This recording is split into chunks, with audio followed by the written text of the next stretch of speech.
Oke, Assalamualaikum warahmatullahi wabarakatuh. We are from group 1 and today we will discuss about konsep dasar jenis-jenis bahan ajar atau jenis-jenis bahan ajar dan aplikasinya. My name is Raudatul Husna and my friend Rohadatul Aisy and Salsabila Indah Suciani. Oke, penjelasan pertama akan dijelaskan oleh teman saya Salsabila Indah Suciani. Salsa, the time is yours. Oke, baiklah, saya Salsabila Indah akan menjelaskan pengertian bahan ajar. Menurut Andi Prastowo, dalam bukunya yang berjudul Panduan Kreatif Membuat Bahan Ajar Inovatif disebutkan bahwa bahan ajar merupakan segala bahan, baik informasi, alat, maupun teks, yang disusun secara sistematis, yang menampilkan sosok utuh dari kompetensi yang akan dikuasai siswa, dan digunakan dalam proses pembelajaran dengan tujuan untuk perencanaan dan penelaahan implementasi pembelajaran. Oke, next. Fungsi bahan ajar. Fungsi bahan ajar di sini ada dua. Pertama itu fungsi bahan ajar bagi guru. Fungsi bahan ajar bagi guru yang pertama menghemat waktu guru dalam mengajar. Di sini maksudnya dia akan menghemat waktu guru. Guru tidak akan 1-2 jam pelajaran itu misalnya dia tidak akan ceramah aja. Dia pasti lebih menghemat dengan menggunakan bahan ajar seperti LKS untuk menyuruh siswa mengerjakan tugas. Kedua, ada mengubah peran guru dari seorang pengajar menjadi seorang fasilitator.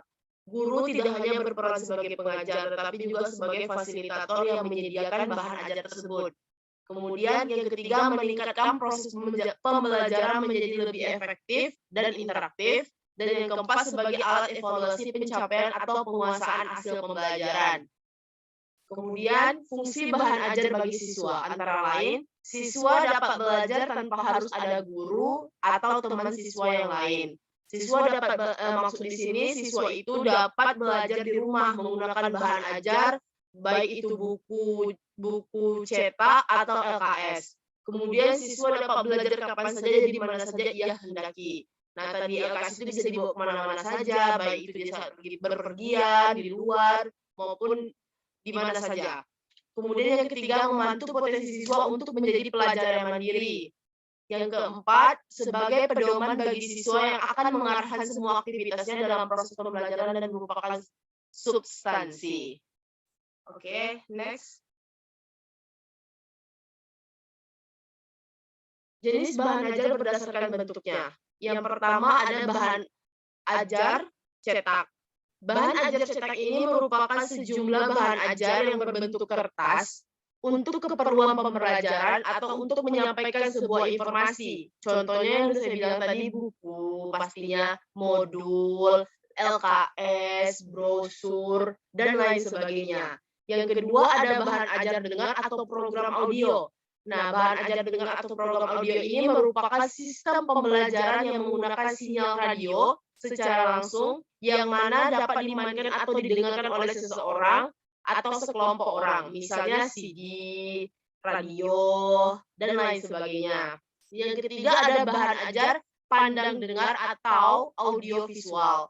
Apa yang dimaksud dengan bahan ajar ini? Itu merupakan komunikasi sinyal audio dengan gambar bergerak secara sekuensial, misalnya film, video, dan lain sebagainya. Kemudian yang keempat ada bahan ajar interaktif, yaitu kombinasi dari 2 atau lebih media, audio, teks, grafik, gambar, animasi, dan video, yang kemudian dimanipulasi oleh penggunanya atau diberi perlakuan untuk mengendalikan suatu perintah atau perilaku alami dalam suatu presentasi. Misalnya, contohnya YouTube, video YouTube, compact disc interaktif, dan lain sebagainya. I think that's all from me. Thank you. Oke, thank you Salsabila Indah Suciani. Dan penjelasan selanjutnya akan dijelaskan oleh Rohadatul Aisy. Silakan. Oke, saya akan menjelaskan tentang jenis bahan ajar berdasarkan sifatnya, yaitu yang pertama ada bahan ajar yang berbasis cetak. bahan ajar yang berbasis cetak ini contohnya seperti buku, panduan belajar siswa, bahan tutorial, bahan kerja siswa, peta, foto, bahan dari majalah, koran, dan lain sebagainya. Nah, yang kedua ada bahan ajar yang berbasis teknologi seperti audio kaset, siaran radio, slide, film strip, film video kaset, siaran televisi, video interaktif, dan lain sebagainya. Yang ketiga yaitu ada bahan ajar yang digunakan untuk praktik atau proyek, misalnya lembar observasi, lembar wawancara, dan lain sebagainya. Nah, selanjutnya bahan ajar berdasarkan cara kerjanya. Bahan ajar berdasarkan cara kerjanya ini ada 5. Yang pertama, bahan ajar yang tidak diproyeksikan. Bahan ajar yang tidak diproyeksikan ini, yakni bahan ajar yang tidak memerlukan perangkat proyektor untuk memproyeksikan isi di dalamnya, untuk menampilkan isi yang ada di dalamnya. Seperti foto, diagram, model, dan lain sebagainya. Nah, yang kedua, ada bahan ajar yang diproyeksikan. Nah, yang tadi yang tidak diproyeksikan, contohnya foto. Nah, kalau untuk yang diproyeksikan ini seperti slide yang ada dalam PowerPoint. Nah, perlu untuk di share screen, ditunjukkan dalam penyajian bahan ajarnya. Nah, selanjutnya ada bahan ajar audio, yakni bahan ajar yang berupa sinyal audio yang direkam dalam suatu media rekam seperti CD player, VCD player, flash disk, dan lain-lain. Nah, yang keempat ada bahan ajar video. Bahan ajar video ini yakni bahan ajar yang memerlukan alat pemutar yang biasanya berbentuk video tape player. Nah, yang terakhir ada bahan ajar media komputer, yakni bahan ajar non-cetak yang membutuhkan komputer untuk menanyakan sesuatu untuk belajar. Contohnya computer mediated instruction dan computer based multimedia and hypermedia. Nah, selanjutnya bahan ajar berbentuk buku. Jadi menurut Andi Prastowo, dalam bukunya yang berjudul Panduan Kreatif Membuat Bahan Ajar Inovatif, disebutkan buku adalah bahan tertulis dalam bentuk lembaran-lembaran kertas yang dijilid dan diberi kulit atau cover, yang menyajikan ilmu pengetahuan yang disusun secara sistematis oleh pengarangnya. Sementara yang disebut dengan buku teks pelajaran adalah buku yang berisi ilmu pengetahuan yang diturunkan dan dari kompetensi dasar yang tertuang dalam kurikulum, di mana buku tersebut digunakan oleh siswa untuk belajar. Nah, buku yang baik itu buku yang ditulis dengan menggunakan bahasa yang baik dan mudah dimengerti oleh para peserta didik. Nah, selanjutnya,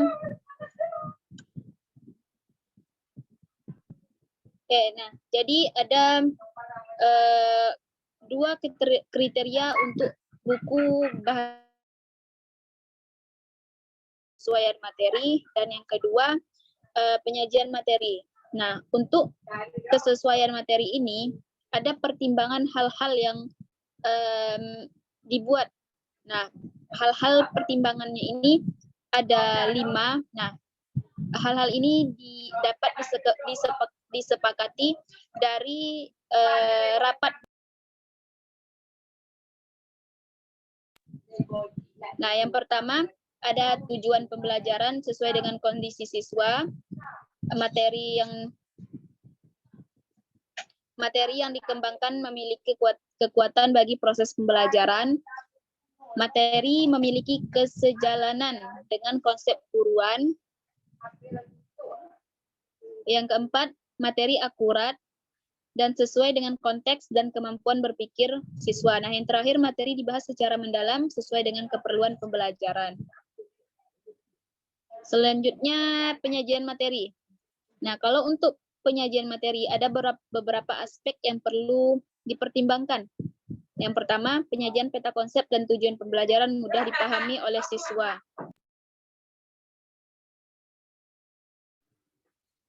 Yang kedua, urutan materi dan hubungan antar materi disajikan sistematis dan logis. Yang ketiga, penyajian materi dan ilustrasi atau gambar memotivasi siswa untuk belajar. Yang keempat, materi disajikan mendorong umpan balik dan refleksi diri siswa. Yang terakhir, anatomi buku disajikan dengan model yang mudah dipahami oleh peserta didik.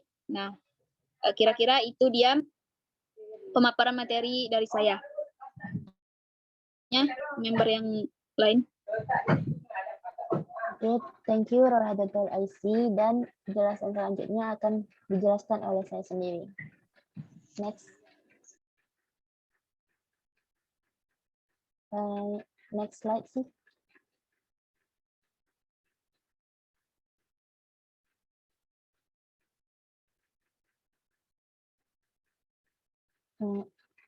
Sih. Sudah.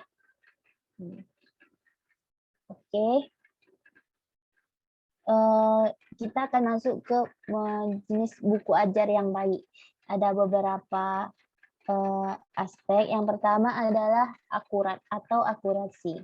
Jadi yang dimaksud dari akurasi di sini adalah buku yang baik itu perlu memperhatikan keakuratan buku yang dapat dilihat dari beberapa aspek.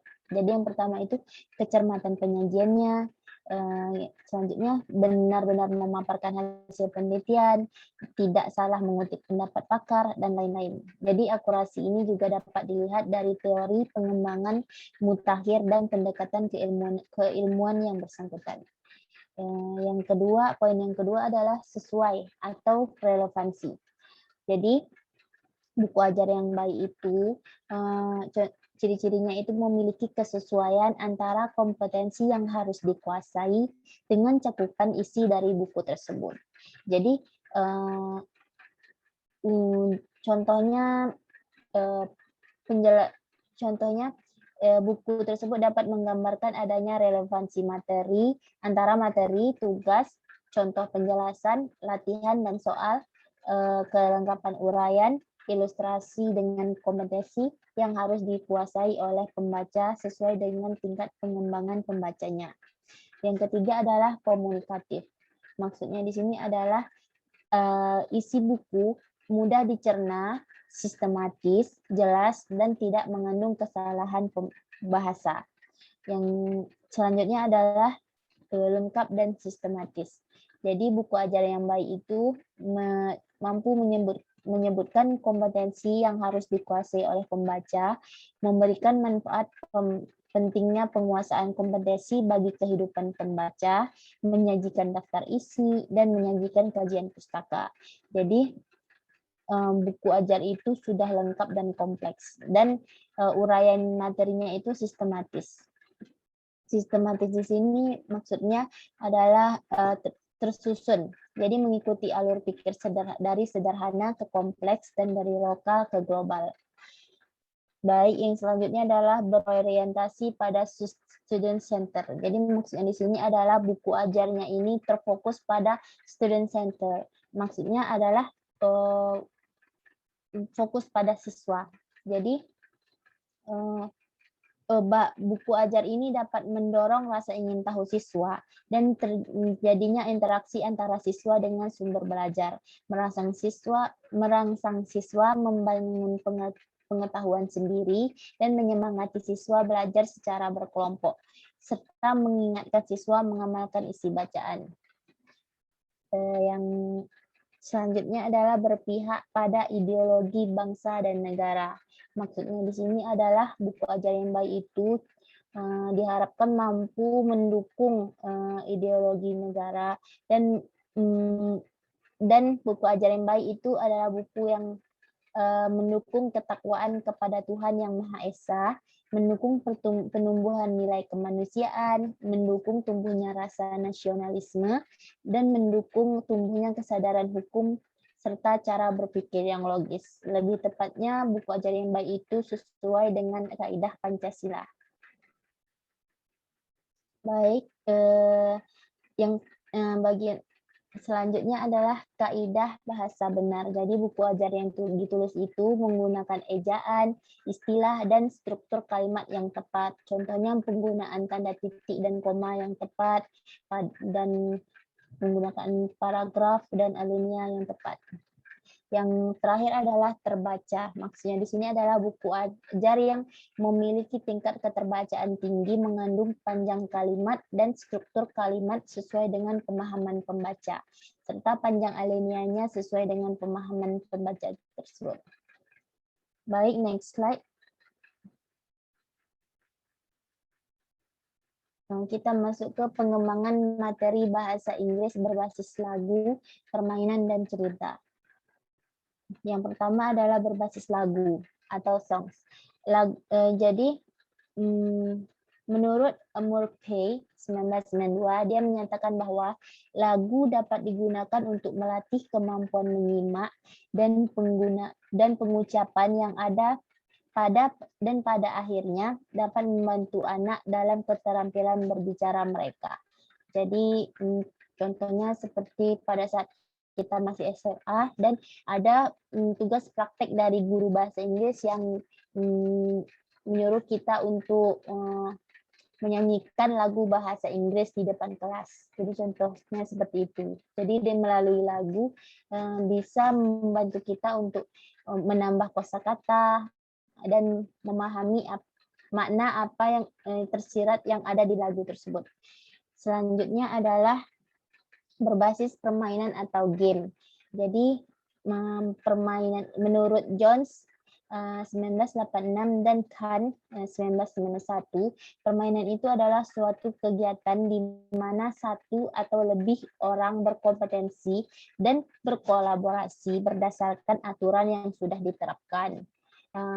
Namun sedikit berbeda dengan Jones Khan 1991, dia menekankan bahwa unsur bermain sebagai hal utama dalam sebuah permainan. Artinya permainan tersebut semestinya mampu membuat anak bermain dan senang.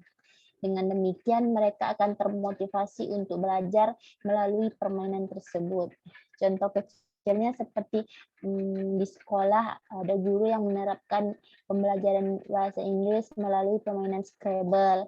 Jadi dari permainan tersebut dapat membantu siswa menambah kosakata dan lain-lain. Yang terakhir adalah melalui story atau cerita. Menurut Ellis dan Brewster 2002, memberikan batasan-batasan untuk pemilihan buku cerita bagi pembelajar pemula atau young learners, yaitu yang pertama adalah buku cerita yang otentik. Maksudnya di sini adalah siswa memiliki kemampuan untuk menangkap makna cerita meskipun dia tidak mengerti arti dari semua kata yang telah ia baca. Jadi siswa tersebut dapat menangkap makna itu melalui clue-clue yang dia terima. Contohnya seperti intonasi, mimik, gestur, konteks, dan visual pendukung lainnya. Yang kedua adalah jenis buku cerita yang sesuai dengan siswa. Jadi cerita yang dikenal siswa itu contohnya seperti bersifat humor, cerita yang memiliki nilai fantasi, cerita tentang binatang, cerita tentang kehidupan sehari-hari, dan cerita yang bersumber dari budaya siswa tersebut. Yang ketiga adalah buku ceritanya itu mengembangkan kemampuan membaca visual. Jika siswa memiliki gambaran-gambaran yang ada di dalam buku, melihat gambar-gambar, misalnya dari buku tersebut, maka siswa itu dapat menerka apa yang ada di dalam cerita melalui gambar tersebut. Sekian dari saya. Sekian dari kelompok kami. Dan saya akhiri. Assalamualaikum warahmatullahi wabarakatuh. Waalaikumsalam warahmatullahi wabarakatuh.